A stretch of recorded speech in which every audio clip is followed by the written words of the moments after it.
The world is changing, and so are its reserves. Oil, still valuable. Gold, still glittering. But Bitcoin, that's the wildcard nations are quietly betting on.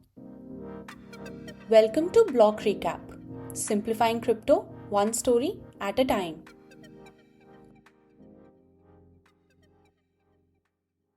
For years, countries have watched the US wield the dollar like a weapon through sanctions, swift bans, and exclusions. Now, some are rethinking their exposure. They are cutting back on dollar reserves, trading in yuan or rupees, and the boldest among them, they are quietly stacking Bitcoin reserves. Because when the rulebook keeps changing, the smartest players start writing their own. So you've guessed it, we are discussing the Strategic Bitcoin Reserve, or SBR. SBR is a government held stockpile of Bitcoin. But why would a nation need one? For three reasons: to hedge against inflation, to reduce dependence on fiat currencies, and to gain economic sovereignty in a world shifting towards decentralized finance.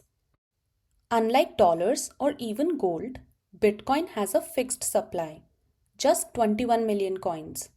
It's borderless, censorship resistant, and increasingly liquid, with a market cap exceeding $2 trillion. Even Fed Chair Jerome Powell has called it digital gold. Back in 2018, when the Bitcoin standard was published, this idea felt fringe. But now, by 2025, this has become an official policy. So, who is doing what on a global platform? Let's discuss. Number 1. The United States.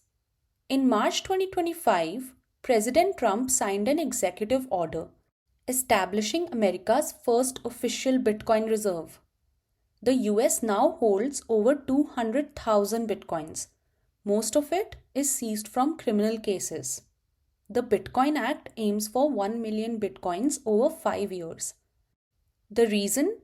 To hedge against inflation, counter China's central bank digital currency rise, and maybe, just maybe, chip away at the $33 trillion national debt. But critics argue that it's volatile, too risky, and possibly a massive misallocation of funds. Second, El Salvador, the pioneer. It adopted Bitcoin as a legal tender in 2021, reversed that decision in 2024, but still holds 6,089 Bitcoins.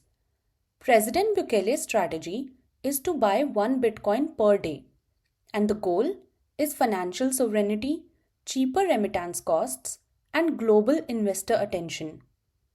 The IMF, however, strongly opposes it, but President Bukele calls Bitcoin a tool for independence. Third, Bhutan, a quiet but impressive player. Bhutan holds over 13,000 Bitcoins, mostly mined using excess hydropower. It's green, sovereign, and turns excess energy into digital gold. Bhutan has become a model for how small countries can enter the race. Fourth, Brazil. Brazil proposed a bill to allocate 5% of its reserves to Bitcoin. The goal is to back their CBDC called DREX and store Bitcoin in secure cold wallets. It's a bold move in a country that's actively looking beyond the dollar. Fifth, Russia. While not officially announced, Russian companies are reportedly using Bitcoin for cross-border trade to evade Western sanctions. This is de-dollarization digitized. And finally, China. Publicly anti-crypto, China yet quietly holds around 194,000 Bitcoins from past confiscations. Whatever their stance, the stash speaks volumes. But wait, there's more. The Czech Republic plans to allocate up to 5% of reserves to Bitcoin by 2027. Germany, Poland, and Taiwan are debating the idea. Switzerland has approved initial steps, and even South Korea is exploring the move. So, why are countries valuing Bitcoin now? Because Bitcoin is not just an asset anymore. It is becoming a geopolitical hedge. Digital, scarce, and immune to foreign sanctions. Balaji Srinivasan calls it a global reserve asset, liquid, borderless, and non intermediated. Michael Saylor, who holds over 500,000 bitcoins through MicroStrategy, calls it a deflationary treasury asset. US Senator Cynthia Lummis says its scarcity makes it ideal for national reserves. But there are risks. While the idea of strategic Bitcoin reserve is gaining traction, it is not without serious trade offs, both economic and political. In short term, Bitcoin remains a highly volatile asset. It can add uncertainty to fiscal planning, especially during economic shocks or currency crises. Countries adopting it face pressure from multilateral institutions like the IMF and the World Bank, which may tie aid or credit ratings to monetary orthodoxy.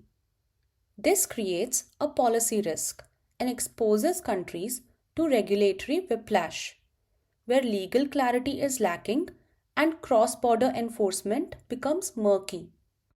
In long term, every dollar held in Bitcoin is a dollar not spent on critical infrastructure, healthcare, education, or sovereign development projects. This introduces a fiscal trade-off, where speculative asset accumulation may reduce investment in productive public goods. Moreover, if Bitcoin is used to back national currencies, it becomes part of core monetary architecture. So, what happens in the event of a major crash or technological vulnerability? This introduces systemic risk, where the failure of one volatile asset could compromise the stability of broader economy. So, what is the future? We might be heading towards a world where countries don't just stockpile oil and gold, but also Bitcoin. In some countries, it's already policy. In others, it's under discussion. Everywhere, its significance is rising. We may be witnessing the early innings of a monetary revolution, where Bitcoin becomes the backbone of national treasuries. So stay tuned, this story is just getting started. If this episode got you thinking, share it with a friend and don't forget to hit follow. I'll be back soon with another crypto story. Until then, stay informed, trade smart, and keep watching the space.